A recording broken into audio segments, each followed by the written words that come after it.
কোরআনের বাণীকে ছড়িয়ে দিয়ে পুরো মানব জাতিকে চিরঋণে ঋণী রেখে গিয়েছেন। তিনার প্রতি অজস্র দরুদের ধারা বর্ষিত হোক। সকলে উচ্চস্বরে বলি আল্লাহুম্মা আমিন। আজকে জলসার সভাপতি স্যার কই? জলসার স্টেজের সভাপতি কই? আর জবাব দেওয়াটা হলো ওয়াজিব। এরপরে ওয়াজিবটা কিভাবে আদায় করবেন? যিনি সালাম দিয়েছেন তিনি অন্তত যেন শুনতে পাই। আপনারা গোরস্থানে গিয়েছেন? জি, গোরস্থানে যান তো? মাইয়া ফেলে যান কি জানলে গো? উত্তর পেলাম না। এরপরে আমি তো দোয়া করে নেমে যাবো, ওয়াজ তো করবো না, কারণ গোরস্থানে যদি আপনারা দোয়া করেন তাহলে আমি এখানে কেন দোয়া করবো? তাহলে আরেকবার বলি নাকি, জীবিত দিয়ে আমি পাড়া দেশে বলছি, জানিস আমি চাষ করেছি, 2 বিঘে জমিতে 2টো ধান গাছে লাগিয়েছি, আর পাড়া দেশে বলছি আমি চাষ করেছি। আমাকে চাষি বলবে লোকে না পাগল বলবে? পাগল বলবে। তাহলে আমার বাপজানেরা যারা এখনো আসছেন সামনে চেয়ারগুলো একটু ঘুরে বসুন। এসেছি আপনাদের সম্মুখে কিছু কোরআন থেকে। আমার ভাইয়েরা, আমাদের পরিচয় হচ্ছে আমরা হলাম মানুষ। তারপরে আমাদের আরেকটা পরিচয় কি? আমরা হলাম মুসলিম। তারপরে আমাদের যে পরিচয়টা আমরা হলাম, সমস্ত জিনিস চিনেছি। দুনিয়াতে থেকে আমি আমার ব্যবসা চিনলাম, দুনিয়াতে থেকে আমি আমার লাভ লোকসান সমস্ত জিনিসটা চিনতে পারলাম। শুধু চিনতে পারি নাই আমার স্রষ্টাকে, চিনতে পারি নাই আমার সেই মাবুদকে, চিনতে পারি নাই আমি আমার খালিককে, চিনতে পারি নাই আমি আমার মালিককে। এই জন্য মুহতারাম দোস্তের বুজুর্গ, আমার ভাইয়েরা, আল্লাহ রাব্বুল আলামিন বান্দাদেরকে ভালোবেসে ডেকেছেন আর বলেছেন, ওরে আমার বান্দা, তুমি ভাবো, তোমার বিবেকের দ্বার উন্মুক্ত করে তোমার দিল খুলে তুমি ভাববে, তোমার বিবেকই তোমাকে মেসেজ দেবে, তোমার বিবেকই তোমাকে উত্তর দেবে। আমি একজন রব আছি, আমি একজন খালিক আছি। আজ বলুন, আমরা ধর্মের ব্যাপারে, আমার দ্বীনি শিক্ষার ব্যাপারে আমি কতটা দিন আমি গ্রহণ করেছি বলুন তো ভাই? আমাদেরকে যদি সামান্যতম যদি বলে সূরা ফাতিহাটা পড়েন, সূরা ফাতিহাটা যদিও বা পড়ে দিই, তারপরে যদি বলা হয় সূরা বাকারার কিছু আয়াত তেলাওয়াত করেন, পারবো না। এই তো মুসলমানের অবস্থা। আল্লাহ সুবহানাহু ওয়া তাআলা আমাদেরকে একটা জীবন বিধান দিয়েছেন, যেটা দেখে আমাদের জীবন যাপন করা দরকার ছিল। সেই জীবন বিধান, যে গাইডলাইন, এই তো সবাই শুরু হলো, এই তো খুতবা শেষ করলাম। হ্যাঁ, তো এই জন্য কোরআন আমাদেরকে আল্লাহ সুবহানাহু ওয়া তাআলা দিয়েছেন, সেই কোরআন আমাদেরকে মেনে চলতে হবে। মুসলমানের বাড়িতে কোরআন বার হয় 2 বার। একবার কেউ মারা যদি যায় তখন, আরেকবার স্বামী স্ত্রীর মাঝে যখন ঝামেলা হয়। এই জন্য না মুহতারাম দোস্ত, আমার বন্ধুরা, এই জন্য কোরআন আমাদেরকে সর্বদা দেখতে হবে, কোরআন নিয়ে আমাদেরকে গবেষণা করতে হবে। কোরআনটা আল্লাহকে চেনার জন্য নিদর্শন। নিদর্শনের আরবি হচ্ছে আয়াত, নিদর্শনের আরবি হচ্ছে আয়াত। আর আল্লাহ রাব্বুল আলামিন কে চেনার জন্য কোরআনের মধ্যে যতগুলি আয়াত,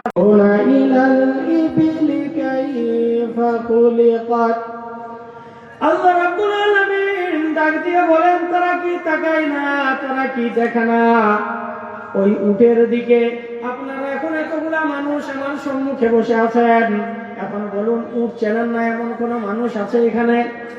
জি, একটা মানুষ আছে যে উট চেনে না? সবাই চেনে।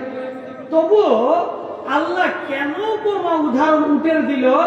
আর একটা চিন্তা ভাবনা করার বিষয় এটা, যে মহান রবকে চেনার জন্য উটের মধ্যে কি এমন উপাদান আছে যেটা মহান রবকে চেনার জন্য আমাদের জন্য সহায়ক ভূমিকা পালন করছে?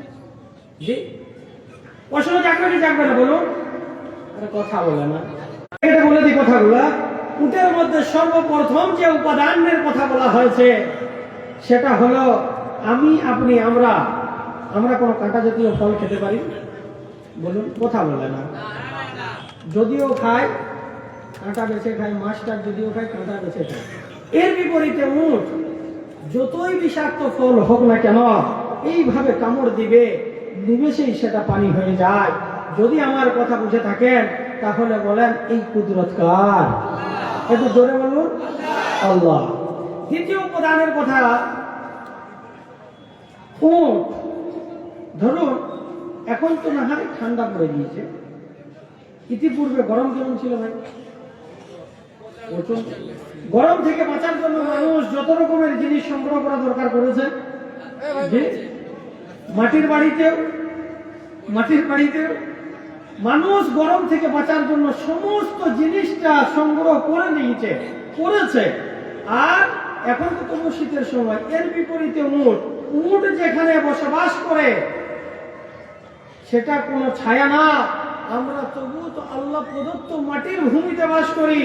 আমাদের দেশে কত সবুজ আয়ন, কিন্তু আমরা গরমে এত পরেশান হয়ে গেছি।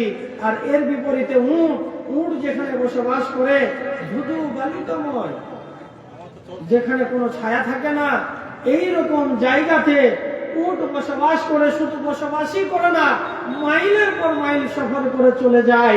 আমার কথা যদি বুঝে থাকেন তাহলে বলেন এই উটের মধ্যে এই সহনশীল ক্ষমতা যিনি দিয়েছেন তিনি কে? একটু উঁচু আওয়াজে বলুন, তিনি আল্লাহ। তৃতীয় উপাদানের কথা বলি, উট যতটা পানি পান করে নিজের মধ্যে সৃষ্টি করেছি, এই আসমানকে আমি কিভাবে বানিয়েছি। এখন বলুন, আপনাদের কাছে আমার প্রশ্ন হলো, আসমানকে চেনার জন্য কোনো আলাদা করে পড়তে হয়? জি বলেন, কথা বুঝে আসছে? কথা আমার বুঝতে বলবেন। তিনটে প্রশ্ন মনের মধ্যে জাগান, তাহলে আসমানটা আরো ভালোভাবে চিনতে পারবেন। ভাই যখন কথা বলবো, আসমানের মধ্যে এই আসমানটা কে বানালো? এই আসমানটা বানানোর পরে কে টাঙালো? আর এই আসমানটা যিনি টাঙিয়েছেন, টাঙানোর পরে স্থির করে কে রাখলো? এই তিনটা প্রশ্ন যদি মনে জেগেছ তাহলে নিজের বিবেকের কাছে তুমি প্রশ্ন খুঁজো, নিজের বিবেকের কাছে উত্তর খুঁজো।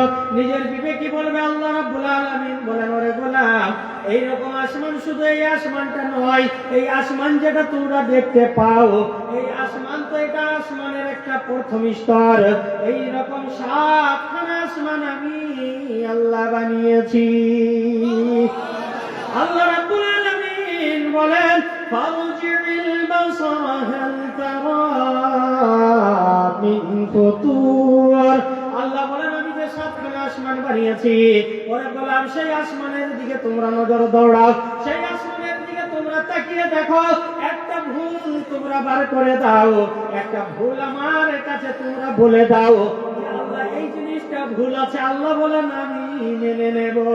তারপরে আয়াতে আল্লাহ বলেন, নিজের সৃষ্টিশীলতা, সুনিপুণতা, নিরঙ্কুশতা বর্ণনা করে তিনি বান্দাদের কাছে বলেন, ওরে গোলাম, ফারজি'ল বাসারা হাল তারা মিন ফুতুর। শুধু একবার নয়, যতদিন তুমি জীবিত থাকবে ততদিন যদি এই আসমানের দিকে তাকিয়ে থাকো, এই আসমানের মধ্যে কোন রকমের খাত তুমি দেখতে পাবে না। তাহলে আমার কথা যদি আপনারা বুঝে থাকেন তাহলে বলুন, নিখুঁত সৃষ্টি যিনি করেছেন তিনি হলেন আল্লাহ। এই জন্য ফিরে যেতে হবে কার দরবারে? আরে কথা বলে না, ফিরে যেতে হবে কার দরবারে? আল্লাহর দরবারে। আপনারা কি কসম খেয়ে এসছেন নাকি বাড়ি থেকে? বহু মানুষ আছে তো কসম খেয়ে চলে আসে।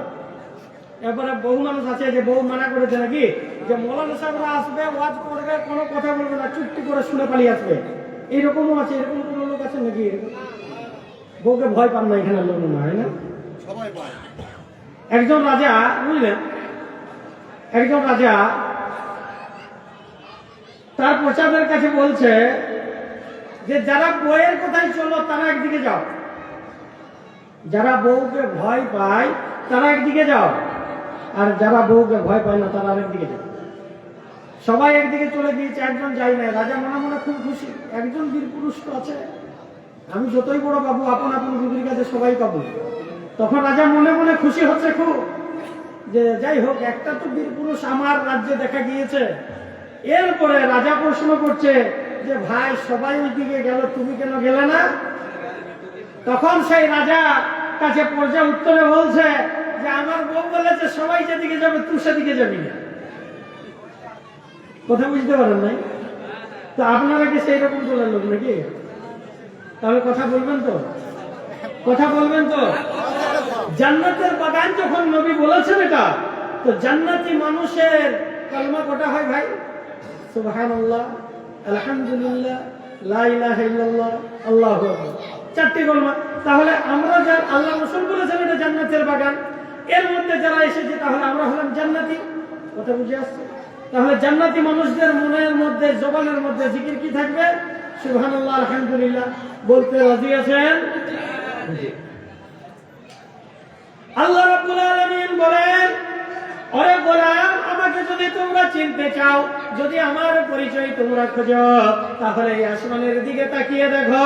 এই আসমান তোমার বিবেকের কাছে তুমি প্রশ্ন করবে, তোমার বিবেকে উত্তর দেবে আমি একজন রব আছি, আমি একজন খালিক আছি, তোমরা হলে আমার গোলাম। আল্লাহ বলেন, যখনই আমার কাছে তোমরা প্রশ্ন ছুড়বে, সেই প্রশ্নের উত্তর আল্লাহ রাব্বুল আলামিন কোরআনে বলেছেন, আল্লাযী খালাকা সাবআ সামাওয়াতিন তিবাকা মা তারা ফি খালকির রাহমান।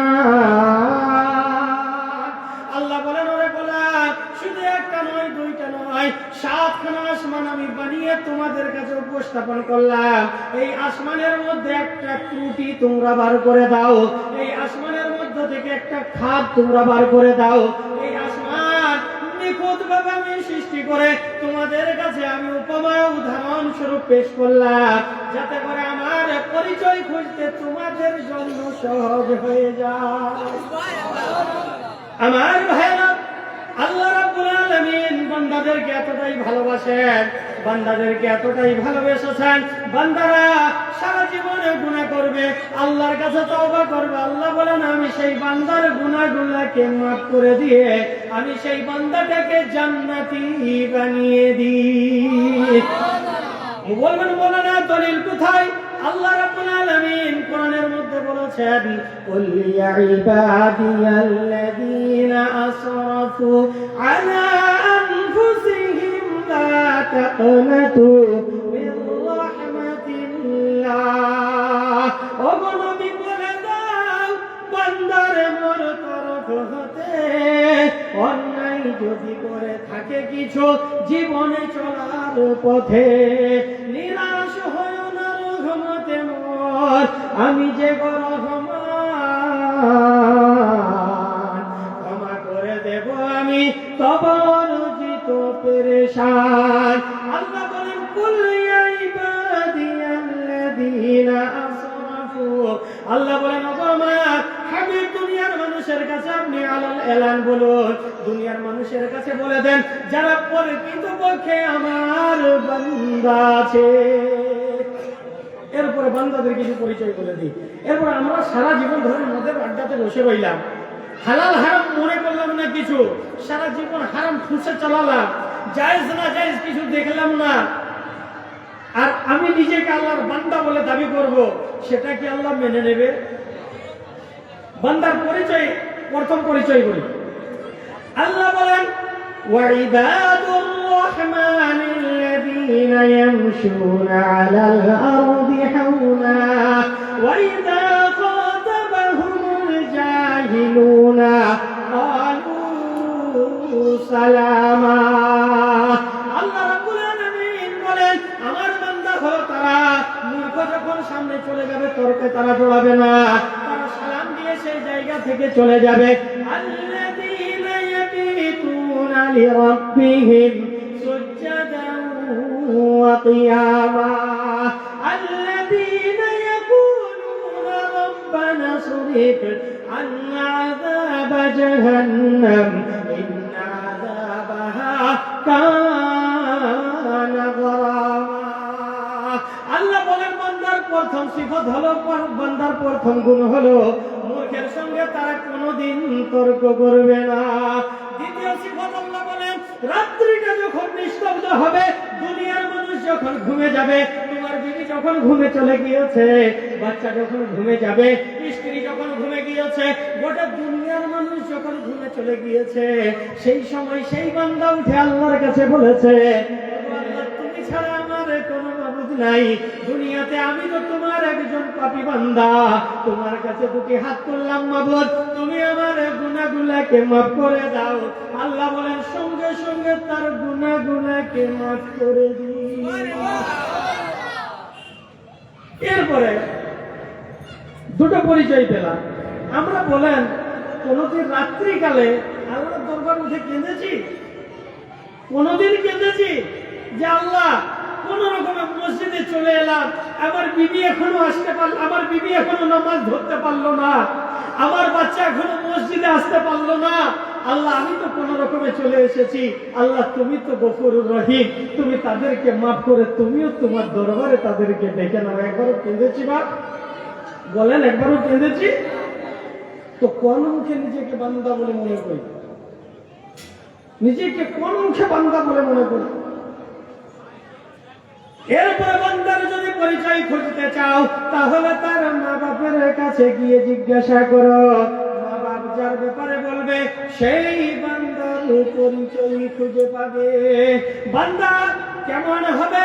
ওয়াকাদা রাব্বুকা আল্লা তা'বুদু ইল্লা ইয়্যা ওয়া বিল ওয়ালিদাইনি ইহসানা ইম্মা ইয়াবলুগান্না ইনদাকা الكبر أحدهما أو كلاهما فلا تقل لهما أف ولا تنهرهما وقل لهما قولا كريما।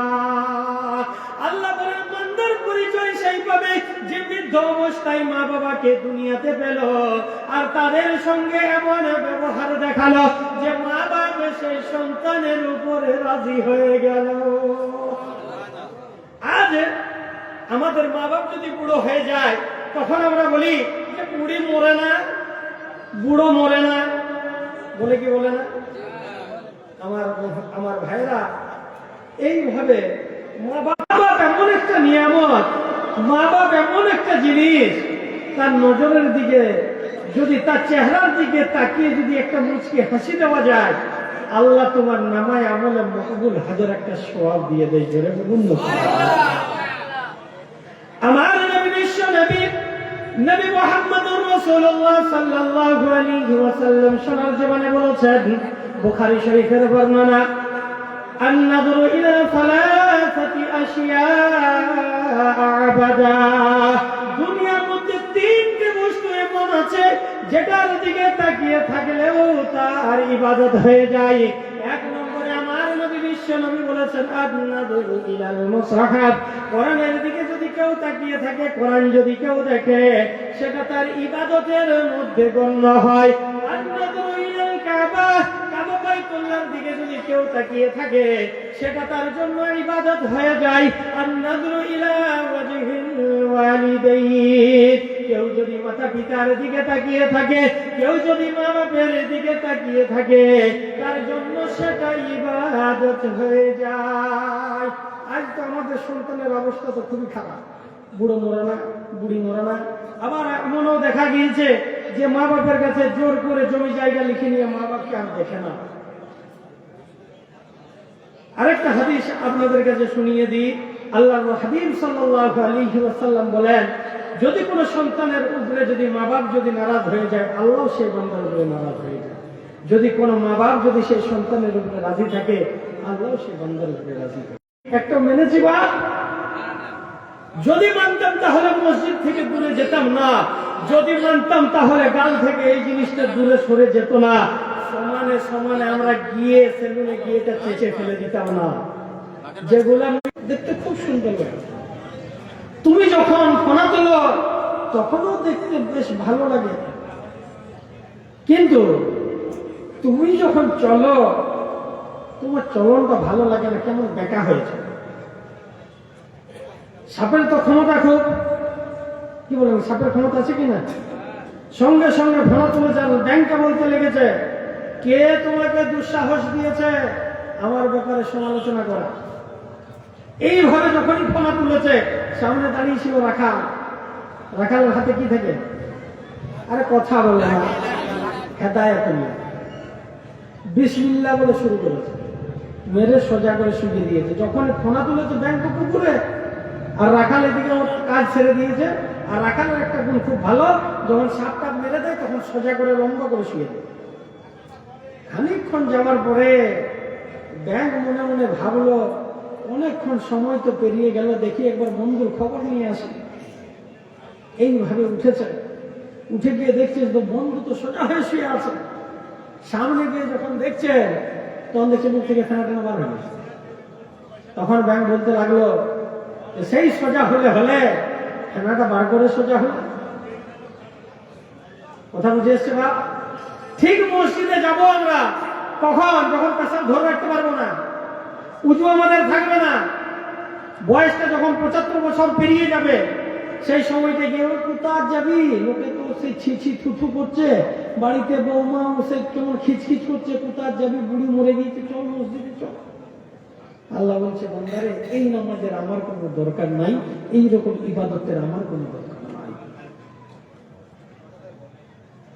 আমার বন্ধুরা, আমার নবী বিশ্ব নবী নবী মুহাম্মদুর রাসূলুল্লাহ সাল্লাল্লাহু আলাইহি ওয়াসাল্লাম বলেন, হাদিসের ভাষায় তিনি বলেছেন, কিয়ামতের মাঠে বনু আদম 5টা সওয়ালের জবাব না দিয়ে নিজেদের পাগুলা, আপনি নিজের কদমগুলাকে নড়াতে পারবে না। তার মধ্যে থেকে 1 নম্বর প্রশ্ন আল্লাহ রাব্বুল আলামিন যেটা করবেন সেটা হলো আনহায়াতিহি ফীমা আফনা। ওরে বান্দা, তোমাকে আমি 60 বছর 70 বছরের একটা জীবন দিয়েছিলাম, সেই জীবনটা তোমরা কোন কাজে ব্যয় করেছো? কোন কাজে লাগিয়েছো? কোথায় তুমি সাজদা করেছো? এই 70 বছরের জীবনটাই তুমি কার উপাসনা করেছো? কাকে খোদা বলে তোমরা ডেকেছো? এরপর আমার নবী বিশ্ব নবী বলেন, ওয়ান শাবাবিহি ফীমা আবলা। তোমারকে যে আল্লাহ রাব্বুল আলামিন 70 বছরের যে জিন্দেগি দিল, 60 বছরের যে তোমাকে হায়াত দিল, এই হায়াতের মধ্যে একটা মুখ্য সময় হলো যেটা যৌবনকাল। আজ বলেন, চাকরিতে কাকে নেই ভাই? কোনো বৃদ্ধ লোককে নেই? কাকে নেই? যুবক। কোন ব্যবসা যদি করে, কোনো বৃদ্ধ করতে পারে ঠিকভাবে? কোন ব্যবসা করতে গেলেও যুবক। রাজনীতিতে বলেন যুবক। সব জায়গাতে আপনি তাকিয়ে দেখেন, যদি কেউ আছে সেটা হলো বলুন যুবক। এখন ধরেন, তাহলে আমাদের মসজিদটা খালি কেন? যুবক কেন যায় না মসজিদে? আর হাদিসের ভাষায় এসেছে যে আন শাবাবিহি ফীমা আবলা, তোমার যৌবন কালটা তুমি কোথায় ব্যয় করেছো? যৌবন কালটা তোমার কোথায় তুমি ব্যয় করেছো, সেটার হিসাব তুমি দিয়ে দেওয়ার সোজা তুমি জান্নাতে চলে যাবে। এই হাদিস দ্বারা এটাই প্রমাণিত হয় যে আমাদের যে যৌবন কালটা আছে, এটাই আল্লাহর জন্য ওয়াকফ করে দিতে হবে। আমরা তো যৌবন কালে হলে, এখন তো সময় আছে মৌলানা সাহেব, এখন কাজের খুব প্রেশার, কাজের খুব চাপ, এখন মসজিদ দিকে যাওয়া যাবে না, এত সময় নাই না, এখন এত সময় নাই না। আমাদেরকে আসতে হবে, আল্লাহর দরবারে ফিরে আসতে হবে। আল্লাহকে যদি না মেনে যায়, তার নবীর তরিকাগুলাকে যদি আঁকড়ে ধরতে না পারি, জীবন আমাদের শেষ হয়ে যাবে। দুনিয়াতে বহু কিছু দেখতে পাবো। আমার ভাইরা, আমার নবী বিশ্ব নবী, আল্লাহ বলেছেন যে আমার বান্দার আরেকটি সিফাত হলো, আমার নবী যে কাজের জন্য আদেশ করে সেই কাজগুলা তারা গ্রহণ করে নাই, আর যে কাজ থেকে তাদেরকে নিষেধ করা হয়, আমার বান্দা হবে তো তারা নিষেধে থাকবে। বিনিময়ে কি দেবেন? আমরা তো লোভী মানুষ, আমরা লোভী কিনা?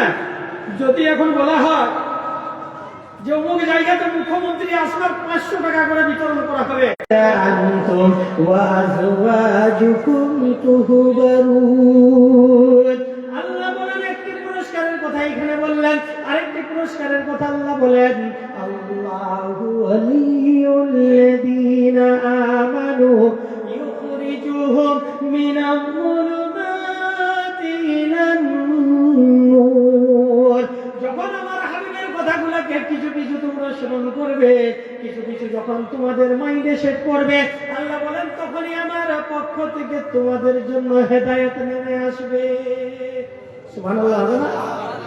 দ্বিতীয় আয়াতে আল্লাহ বলেন তোমাদের অন্ধকারময় জীবনটাকে আমি আলোর দিকে নিয়ে আসব, আর তোমাদেরকে আমি বন্ধু বলে ঘোষণা করে দেব।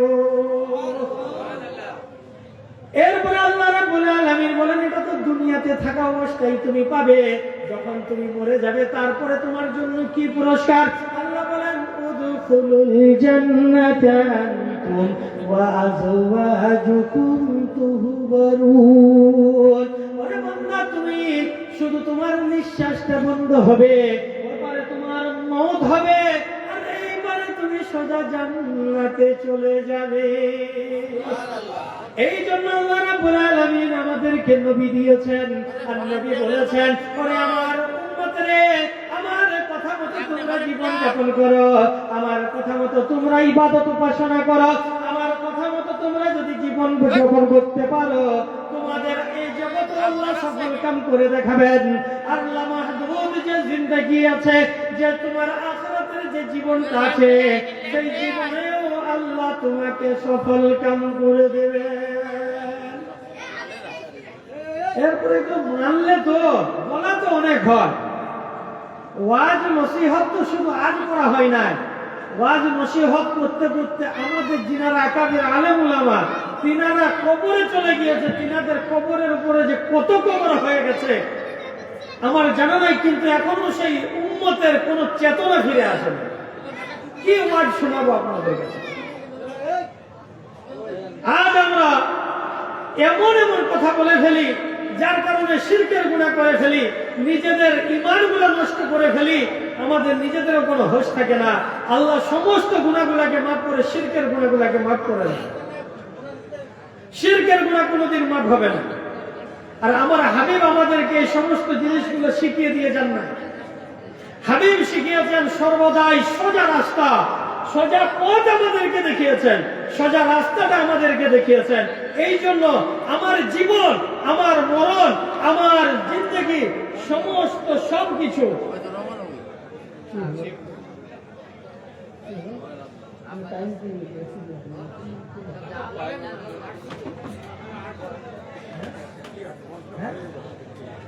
ওনাকে মাথায় তোলা হবে আগে হবে তো, ওনাকে নিয়ে আসার কি দরকার ছিল? আগেই তো সিলেকশন হয়েছিল, আরে সিলেকশন করতেই হয়েছে না, 8:30 সাড়ে 7 টাইম, তারপর ওনার টাইম সব চেষ্টা করবো। হুজুরকে ডাক্তার সকাল সকাল ডাকতে পারবো না হুজুরকে। একবার দরুদ পড়ি, আল্লাহুম্মা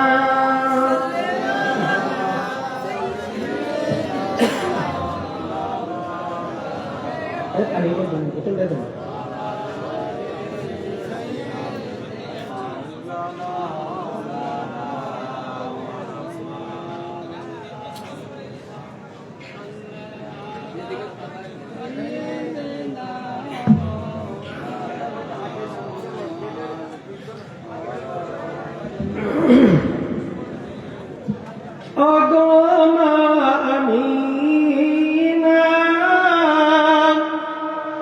তোমার কুড়ে ঘরে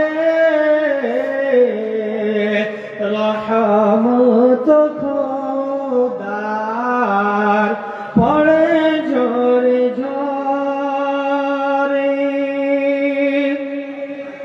সাহাবে চরণ চুমে ধন্য এ গোলাপ, তোমার কুড়ে ঘরে রহমত খোদার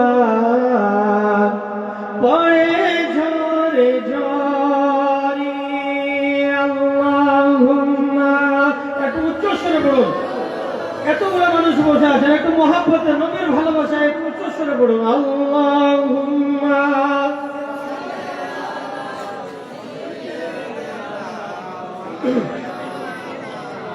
وعلى آل سيدنا